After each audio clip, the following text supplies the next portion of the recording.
I already have started 2 sessions before talking on this sutra. Since today is the first day, maybe I may as well start from a PowerPoint. So right now we are holding in our hands a booklet, the smaller Sukhavati Vyuha and the Sutra of Visualizing the Buddha of Immeasurable Length of Life. Now, it is the smaller Sukhavati Vyuha that we're talking about. And this smaller Sukhavati Vyuha is also called the Sutra on Amitabha Buddha. So actually, the Sutra on Amitabha Buddha is a sutra that we'll be lecturing on and until finished, like the Diamond Sutra. And from now on, maybe I'll use the PowerPoint for the convenience of those who like to take notes during the session. Buddhism is not just a superstition of worshiping and meditating. There's a lot of profound and subtle philosophy in it. It has been a spiritual teaching for 2,600 years. It has its very significant impact on human civilization, human culture. Now, right now, without further ado, I'll start on the Sutra on Amitabha Buddha, spoken by Sakyamuni Buddha. In the Chinese language, it is called佛說阿彌陀經. In the Cantonese language, it's 佛說阿彌陀經. And spoken by Sakyamuni Buddha, because this sutra 2,600 years ago was spoken by our historical Buddha. There is such a historical Buddha in the history of human civilization 2,600 years ago in India. It's not a fake story, it's a fact that such a Buddha exists according to the history of the world, according to the history of India. The Sutra on Amitabha Buddha, translated into Chinese from Sanskrit by Kumarajiva around 400 AD. The way I am lecturing on the sutra is a combination of philosophy, literature, how it applies to common life, to daily life. And there's also an academic side to it, because there's a lot of researches done on sutras, and a lot of researches done on Sanskrit. So I would take a combination of all of these. It's not just simply explaining it according to philosophy or explaining it according to how it relates to our everyday life. It has to be covering all facets. So that's the way we'll treat it, because we're getting more and more advanced. We've been here for 10 years, except for those who come for the first time, and you may not know about it. We've been here for a number of years. It's time to absorb more into it.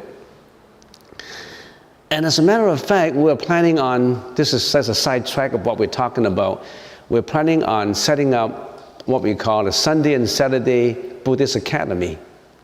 We'll start with a Sanskrit course and a Chinese course, of course, and then we will slowly, gradually develop it into more courses. But anyway, let's get back to this. The Sutra on Amitabha Buddha, translated into Chinese from Sanskrit by Kumarajiva around 400 AD. 400 AD is approximately about 1600 years ago, 1,600 years ago. Kumarajiva was an Indian monk who lived in Kucha, which is the present-day Xinjiang. That's about 1,600 years ago. And he came to China. He was a prince. He was going to succeed his father to be a king, but he didn't want to be a king. He wanted to be a monk. Why did he want to be a monk? Because he wanted to go on to a spiritual odyssey in which he can find liberation for humans, not just for himself, for all sentient beings who suffer from the hardship of life. So he wanted to forsake his throne and become a monk and in search of his way. He's been learning Chinese, and from literature we know that this monk was able to speak at least 20 languages. He's a genius in languages. Some people, even in some literature, it even mentions that he understands the language of the birds. In other words, if the bird is singing, he knows what that bird feels. But anyway, Kumarajiva, around 400 AD, he came to China, he set up a translation academy in China, training approximately about 800 Chinese monks studying Sanskrit. And he was the main translator, translating a lot of sutras from Sanskrit into Chinese. What is Sanskrit? Sanskrit is a classical Indian language. People even learn Sanskrit now in Indian universities, Sanskrit. It's a royal language. At the time of the Buddha, there are many, many languages. Just like in China now, there are many, many dialects, 30, 40 dialects. And in those days, in the ancient India, it's more than 100 dialects. But the two most common ones are Pali and Sanskrit. Pali belongs to the common populace of the people, and Sanskrit more or less spoken by the royal family. So Kumarajiva learned Sanskrit and learned Chinese, and he was able to translate the sutra from Sanskrit into Chinese. A sutra about Amitabha Buddha. Now, who is Amitabha Buddha? What is the content of it? We'll deal with it. We don't need to rush. We have to take it step by step, so that after the course you know everything about Amitabha Buddha. It's important you should know about it. The lower half of the PowerPoint, it says the smaller Sukhavati Vyuha, translated into English from Sanskrit by Max Muller around 1880. What's the relationship between these two? What's the relationship about the timing? Kumarajiva exists 1600 years ago, and Max Muller exists in the 1880s. What a coincidence.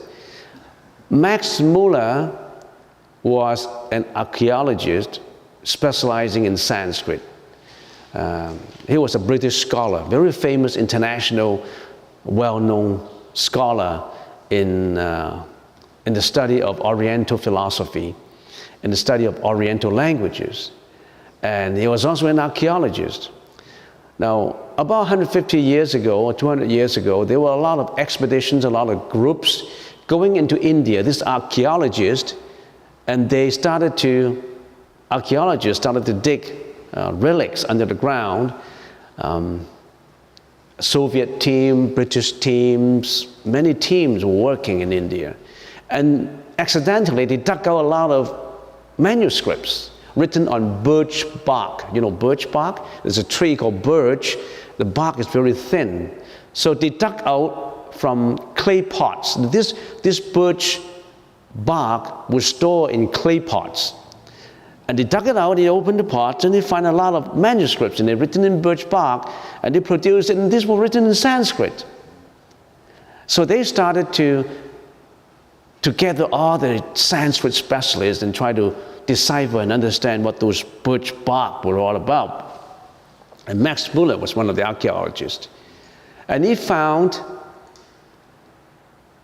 a Sanskrit MSS stands for manuscript, a Sanskrit manuscript.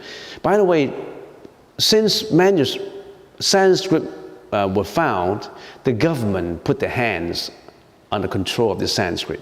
The Bengal government ordered the publication of the Sanskrits, and in the present day, some of this Sanskrit were stored in British library and some in Soviet libraries. You know, they were all over the world, but they were under control. They're very valuable relics in ancient India. So Max Muller translated from Sanskrit into English. And this is what it is today. So you're reading on something, you're reading on some words, some literature translated close to 150 years ago by Max Muller. He translated from Sanskrit into English, not from Chinese. But the name that he would like to use is the smaller Sukhavati Vyuha. What is Sukhavati Vyuha? Sukhavati stands for the land of bliss, the land of happiness, or in the common English language, we may call it heaven. Heaven, the land of bliss, the pure land, heaven. Vyuha means magnificent display. In other words, the content of this manuscript contains details about where is heaven. How does it look like?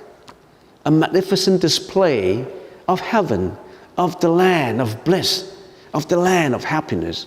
So it contains a detailed description of where heaven is, where the land of bliss is. It also contains the Buddhist teaching as to how you can get there. Under what conditions can you get there? How do you work towards going to heaven? Not just believing in God, not just believing in Buddha, you have to know how to get there. Not just a blind belief. In other words, not just saying, I want to go to Victoria. What it says is, get the map, get the schedule of the ship. How do you get there? How do you get the money to buy the ticket? How do you drive to Nanaimo so that you can cross to Victoria? They give you all the details, not just say, that is a Victoria. It's not enough just to say there's a Victoria. How to get there? It contains all the details in there. So, Max Muller found this. Oh, he said, this is the content. Buddha says how to get to heaven, how to qualify yourself, how to get this admissions requirement to get to India, to get to heaven.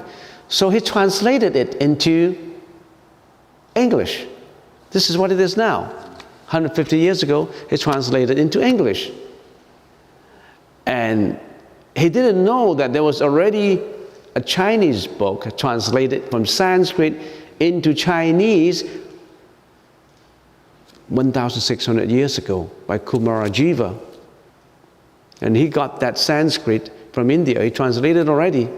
So the two manuscripts coincidentally work out to be the same thing, but they're using different names. Now what does that mean? What does that mean? That means if we do not have Max Muller's version, we'll say, how do we know that Kumarajiva is right?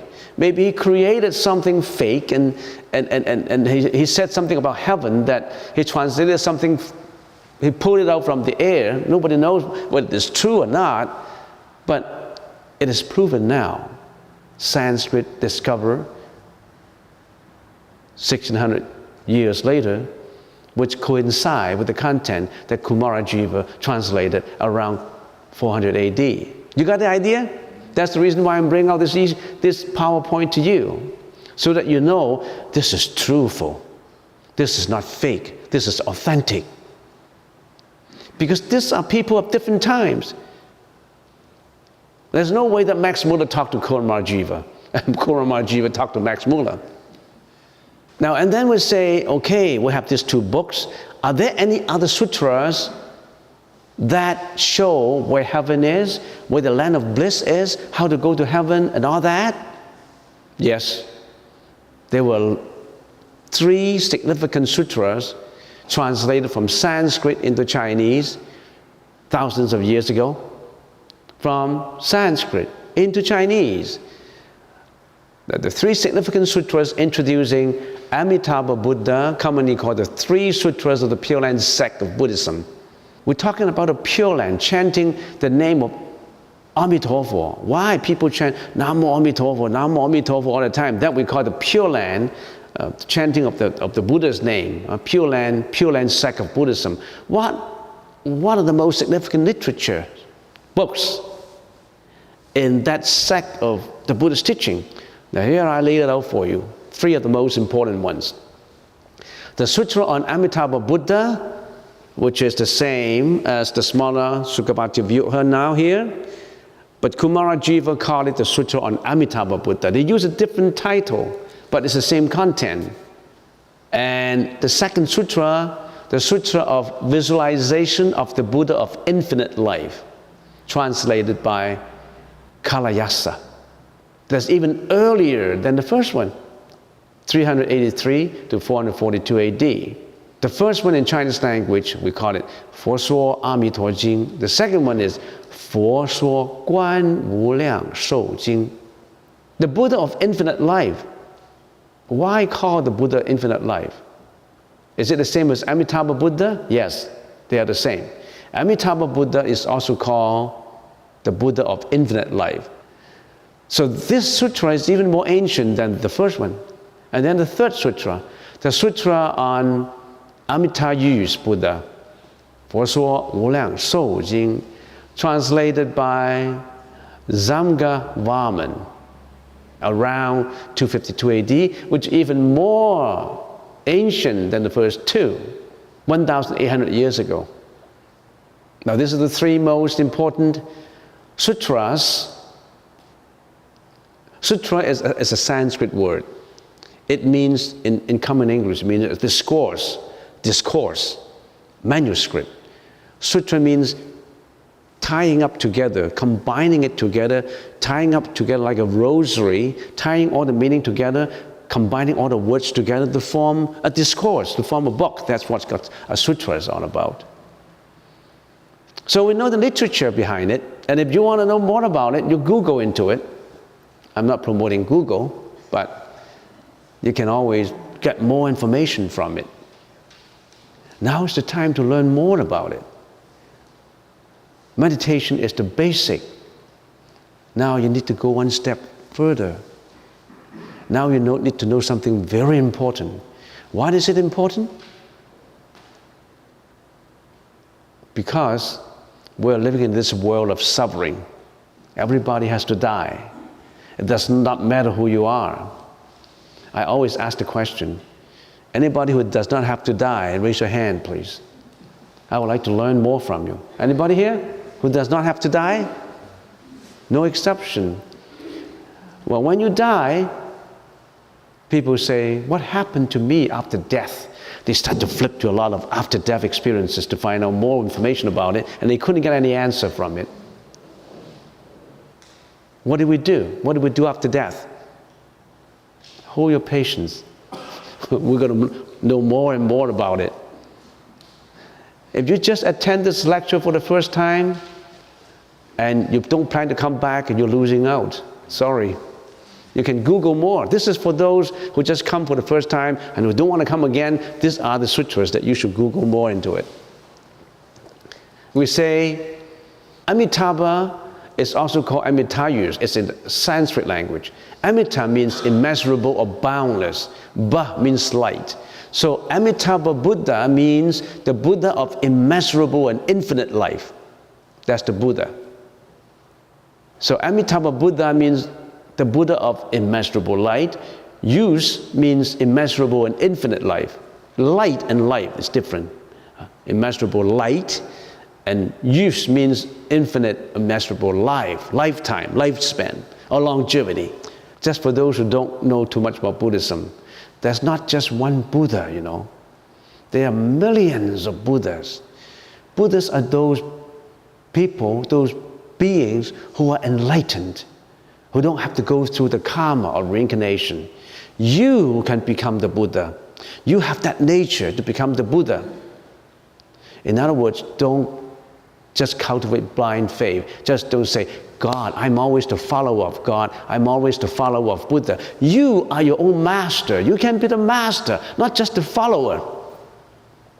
You could be a follower now when you're confused, when you have the karmic force dominating you. But once all this karmic force is eliminated and you become pure, you are the Buddha. You have that Buddha inside of you. You just don't know about it. Today you should know.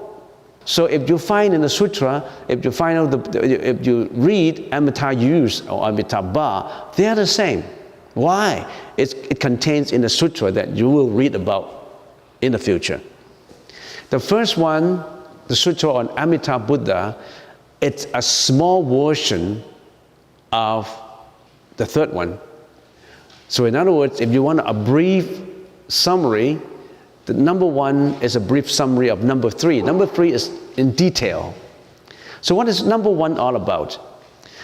On one occasion, that is 2,600 years ago, the Buddha was staying at Sravasti, northeast India, a location in northwest India, northeast India, together with 1,250 monks and many bodhisattvas. He began to address the audience headed by Sariputra, one of his disciples. And the Buddha said, to the west of this world, to that direction, there is a Buddha called the Buddha of boundless life. He's now teaching in there, in another world, not in this world, in another world, to the west, millions of miles away. Would people believe in that 2,600 years ago? We didn't even know the galaxy exists. Just about 400-500 years ago, we never believed that we can go to the moon. We always think that this world is the only world. But 2,600 years ago, the Buddha already said, this is one of the many worlds that exist. And to the west of this world, there's another world, and we call it the land of bliss, the land of happiness, where that Buddha is teaching in there. And you can go to that land, the land of bliss. You can go to that land if you train yourself chanting that name, Namo Amitabha, Namo Amitabha, the name of that Buddha. If you train yourself all the time, that at the juncture of death, you don't have any confused thoughts. You're all concentrated. And if you continue to chant that name continuously with one purity of mind, then your soul will be received in that land. In other words, Amitabha, Buddha, will come to receive your soul into that land of happiness. Why do we have to go there? Because this land, this world is a world of suffering. You really have to know this world before you know, why should I go there after death? This is a world of suffering. What kind of sufferings we have? Some people may not even know that we are suffering now. Do you know the kind of sufferings that we're suffering now? Well, I usually ask that question, especially that question to teenagers, and they never can imagine what kind of sufferings I have. I'm going to school. I'm licking my ice cream cone. Oh, that's happiness. I'm going to go holidays. I'm going to have parties. I'm going to play soccer ball, play my hockey. What is suffering? They don't know about it. Until you get older and older and older, then you know more about suffering. So you have to build up your wisdom to understand what are sufferings. And in the Sutra, it summarizes the sufferings for you. There are 8 sufferings. Birth is suffering. Aging is suffering. Death is suffering. Sickness is suffering. The 4 sufferings. Nobody can get away from these 4 sufferings. Can you get away from aging? Can you get away from death? Can you get away from sickness? Can you get away from birth? When you crawl into your mom's embryo and you say, I don't want to go in there. I don't want to come out. Can you say that? Do you have a choice? Do you have a choice as to which family you choose to be in? You want to be into a multi-billion-dollar family or in a poverty, a poor family? No. Anybody who wants to go into a poor family, raise your hand. Anybody wants to be born in a rich family? Raise your hand. No, nobody wants to be born in a rich family. That's good. No attachment. No attachment. We call that born with the golden key, treasures. Now, aging is suffering, sickness is suffering, death is suffering, birth is suffering. Suffering arising from departure from beloved ones. You have beloved ones who left you. Your great-grandfathers who passed away, your father who passed away, your friends, your relatives who passed away, and you agonize on it. People passed away, accidents, sickness, a lot of reasons. And you're agonizing for people who passed away. You don't want to you don't want them to leave, but you have no choice. So suffering arising from departure of beloved ones, suffering arising from living with hated ones. You hate your wife and you hate your husband, you hate your brothers and your sisters. There's so many people you hate, there's people you love, and this hatred irritates you. It breeds anger in you. That is suffering. Some people hate the society, they blame the society, blame the family, except himself. So suffering arising from living with hated ones.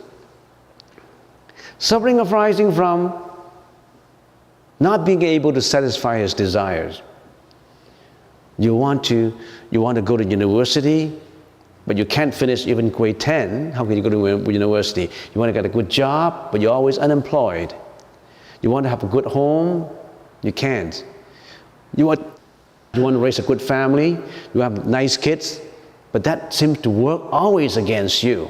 There's always insatiable desire in you that you cannot fulfill. You have money, you may not have health. You have health, you may not have money. You have money and health, you may not have a good family.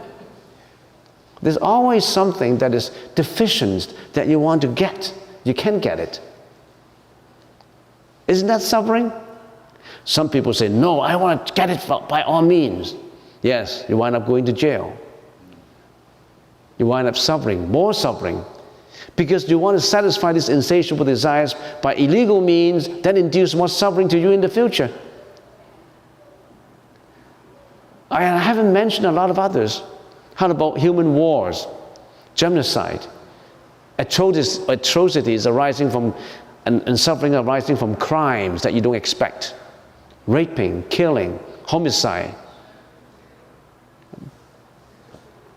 you name them, earthquake, tsunamis, wars, epidemic disease. All these things, do you realize these things surrounding you? And then finally you wind up in death. You wind up in sickness. Most people die from sickness. Very few people die without sickness. Most of them die in hospitals. Some were bedridden for 10 years before they died. You got that experience of seeing some of these people. A lot of suffering. If you don't know what suffering is all about, visit hospitals, nursing homes, hospital for crippled children. You visit these places and you know sufferings in here. And the Sutra tells you everybody has to die anyway. After your death, don't go to this world. Go to that land, that heaven, that land of bliss where Amitabha is. He made the vow to receive your soul in there before he became the Buddha. But there are something that you have to do before you get there. Not just blind belief in, I am Buddha Amitabha. You believe in me. When you die, I get you there. No. You have to pave your way. In other words, Amitabha is the universal grand station that's sending out all this signal. You are that transistor radio in you. You need that frequency to connect to that channel. If you do not have that frequency, you cannot go there. You cannot get that universal channel. You cannot receive that channel. 1470, 1880, CHUM, 900, 99.9, whatever you want to name them, you got to have that frequencies to get the radio station. That frequency is that name that you chant every day. Namo Amitabha. You build up the practice. You train your mind in getting that frequency. That at the juncture of death, no more confusion, you'll get there. So that is what the first sutra is all about. briefly. Of course, we've got to study it. It's the whole book in here. I'm just only giving you a brief introduction as to what it talks about. It talks about a magnificent display of what that heaven looks like, the location of that heaven, what appear in that heaven, who are there already. How do you train yourself to be there at the juncture of death? That contains in there. And how do you help your relatives, your friends to get there? It's in there already. Not just say, God, I want to go there, and God will take me there. God can't take you there.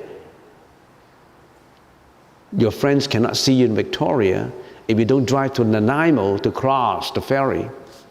You need to walk. You need to drive. You got to get a ticket to cross the ferry to go to Victoria. That's what is in there.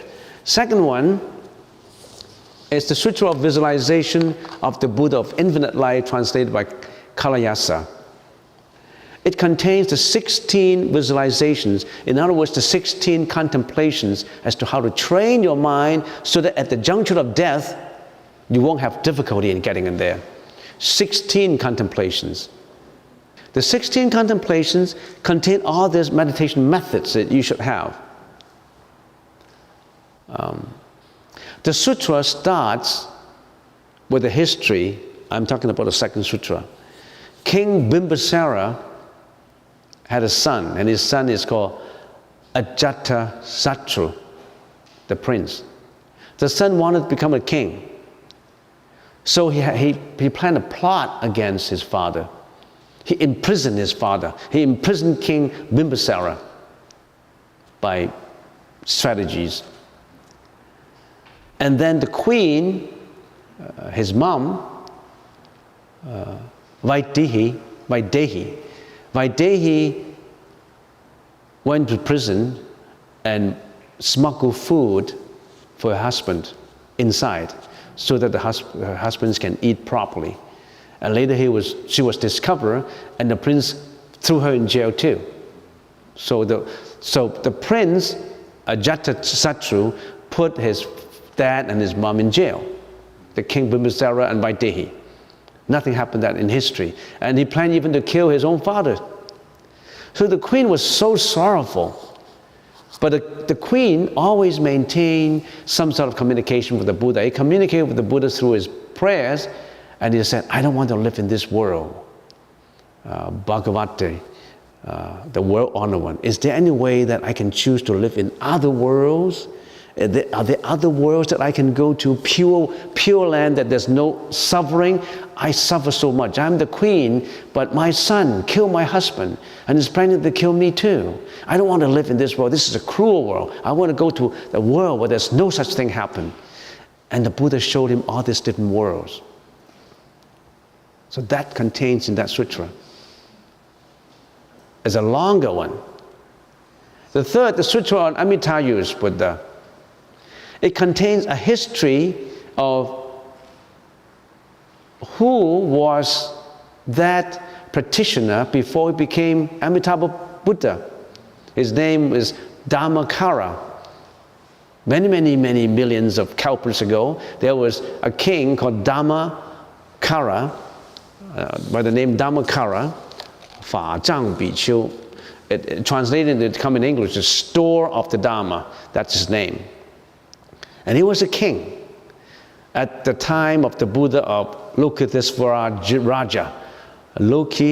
Lokitesvara Raja. That's the Buddha's name. The Buddha's name in our civilization is Buddha Sakyamuni. But in those millions of years ago, the Buddha there is Lokitesvara Raja. That's the name of the Buddha, who was Buddha then. And then there was a king, and his name is Dhammakara. He didn't want to be the king. He wanted to be a monk. He became a monk, and he made vows, 48 vows. He vowed that the content of these vows all contained in that sutra. One of the vows is, any sentient being in the future, if he chant my name, I would by all means come to his rescue and receive it into the land of happiness. So it contains a history, a biography of that sentient being, of that monk who later became Amitabha Buddha, who later became Amitabha Sutra, contains a detailed account of it, spoken by the Buddha. So that's the content of these 3 sutras. The first sentence, thus it was heard by me. And sometimes it was translated as, thus have I heard. Thus it was heard by me. In other words, this is what I hear. That's always the first sentence in a sutra. Why is there always a first sentence in a sutra? There's the story behind it. Before the Buddha passed away, the last 4 questions were asked of the Buddha. All the disciples were weeping sorrowfully, and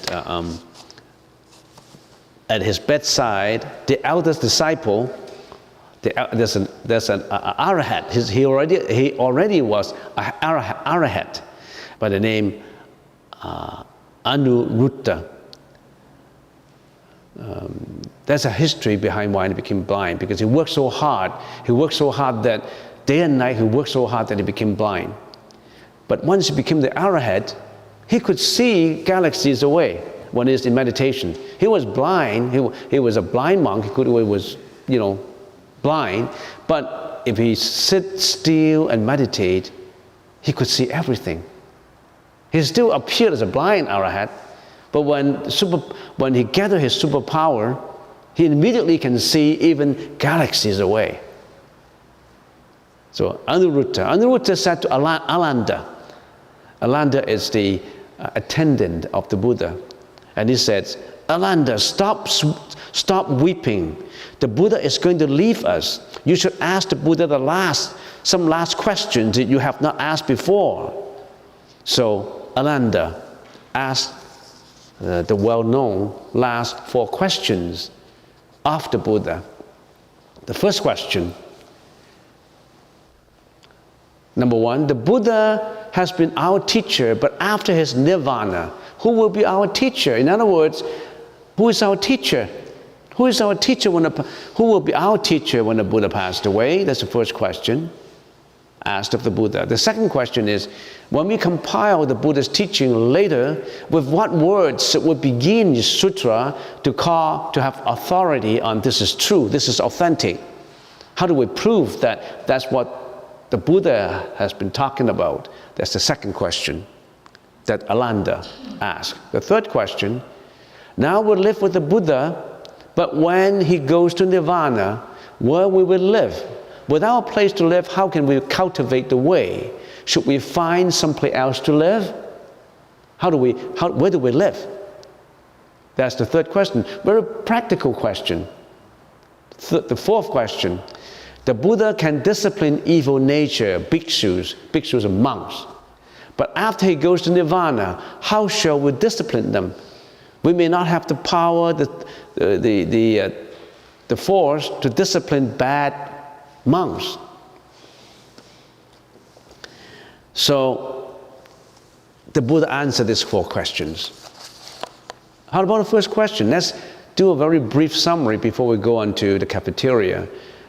The Buddha has been our teacher, but after his nirvana, who will be our teacher? The Buddha said, the Vinaya is your teacher. What is the Vinaya? All the precepts that you should observe, the Pratimoksha, the Vinaya, all the disciplines, that's your teacher. In other words, doesn't have to be a human flesh and blood teacher. All those precepts that you follow, those are your teachers. Follow all the precepts that have been set to you, the 250 precepts for the bhikshus and the 348 precepts for the bhikshunis and all these other precepts for the layman, upasika and the upasaka. Follow them strictly. That combination of Vinaya is your teacher. Second, when we compile the Buddha's teaching later, what words will begin so that we know that we have the authority? And the Buddha said, you begin that with, thus have I heard. Alanda has heard it from me. Because Alanda has been an attendant with me. He attended every session of all my congregations. And he is famous for having the best memory in the group. He could memorize a lot of verses. He has the best memory. So Alanda will repeat what I will repeat in the congregation later, and the congregation will say, "Thus have I heard." That means this is what I, Alanda, have heard from the Buddha. So that's the reason why you have the 4 words. Thus have I heard. The third question. Now we live with the Buddha, so when the Buddha is gone, passed away, where should we live? You know the answer to this question? In effect, the Buddha says, I'm going to summarize it for you. Don't worry about where your body lives. So many places. But the most important is, where does your mind reside? Where does your mind live? Your body could be living in a place and your mind could be living millions of miles away. So your mind is the most important, not your body.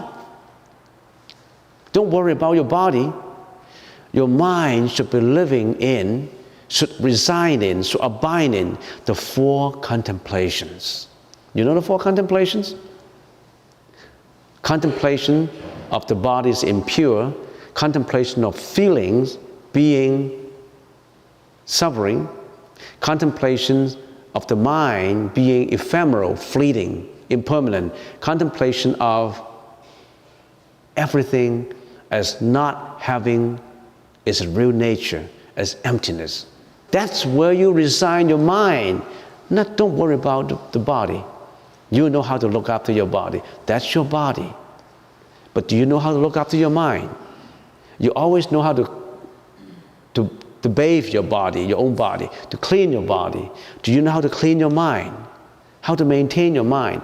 Everybody knows how to clean up his own body. You take a bath every day. Do you know how to clean up your mind? Do you have a regular bath of your own mind? Not many people. Who worry about cleaning the mind? That's what the Buddha's teaching is talking about. Cleaning your mind is more important, is as important or more important as cleaning your body. The 4th question. The Buddha can discipline ill-natured bhikshus, but after he goes to Nirvana, how shall we discipline them? The answer is very simple. Ignore them. Don't argue. Don't fight.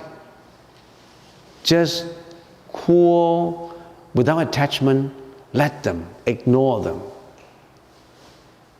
Ignore them and don't live with them. Don't agree with them. You just ignore them. So don't argue.